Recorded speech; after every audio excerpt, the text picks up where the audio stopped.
did a product that was kind of unusual? Who interviewed somebody about a product? This is a little funky, a little bit different. Tell your name, please. Anna Fowler. Anna? My product is Hello Kitty Duct Tape. Of course.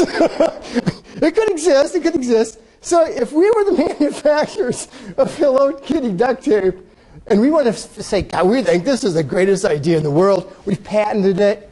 We've got the patent for Hello Kitty Duct Tape. We've got the trademark. You know, we've got all of the world poised to buy this. What we need to do is, in order to sell this, we need to figure out, why wouldn't somebody buy Hello Kitty Duct Tape? Okay. Actually, that's kind of obvious now that I ask myself that. Why wouldn't somebody buy Hello Kitty Duct Tape? And to do that, what could we do? What would we do to figure out why people don't buy Hello Kitty Duct Tape? Yeah. Yeah, tell me your name. Megan. Ask people what you mean. Just kind of go, hey, why don't you buy Hello Kitty Duct Tape? Or how would we go about doing that? We just kind of get like the whole process from them, asking like why they would chose something else over that. Because I think you said somewhere that people are really good at telling why they don't buy things. Yeah, they're much better at telling you why they don't buy things. We really just kind of get stumbled up and fall over when it comes to why. So we can just ask people, what do you mean, like just walk up to somebody in College Town Bagels and say, hey, why don't you buy Hello Kitty Duct Tape? Ah! They run the other way. How could we do that? What would be a way we could do that more systematically? I guess like some market research study groups, something like that. You mean like focus groups? Bring together 8 people and talk about them. That would be one way to do it. That's a good way to find out why people don't like stuff, because in groups, people just love to bash things up. Okay, that'd be one way. We could also just do it individually, like you said. We could do things in surveys. We could do any sort of things. The next thing we want to find, Hello Kitty Duct Tape Inc. You'd be the first CEO then. You'd kind of be the new Steve Jobs of Hello Kitty Duct Tape. Okay.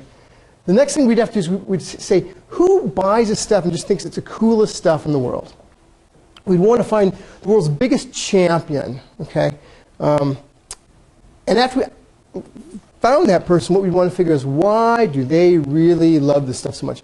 Why do they love it better than other duct tape? Why do they love it better than Hello Kitty non-duct tape? Okay, we need to figure out why they really do this. And the thing is, we're going to be learning how to do this in the next 2 class periods. Okay, we're going to be using something called laddery. On Wednesday, you'll be getting the assignment to do that for the next Monday. After we figure out why somebody's really, really obsessive about this, that gives us the idea about what values and what sort of consequences of using the product can be valued to a person who's a real champion. We then have to figure out, how do we find these people? What do they look like? Or if we find them, if we can't find them, how can we actually make somebody to be the type of person who would love this?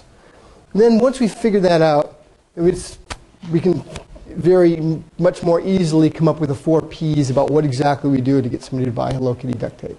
Okay? Very good. Thank you, Anna. I appreciate that. It's tough in this class. When you get more than 50 people, it's tough to sometimes to volunteer and kind of put yourself out there. And it's good practice, and we'll make sure this is as safe of an environment as possible. Okay.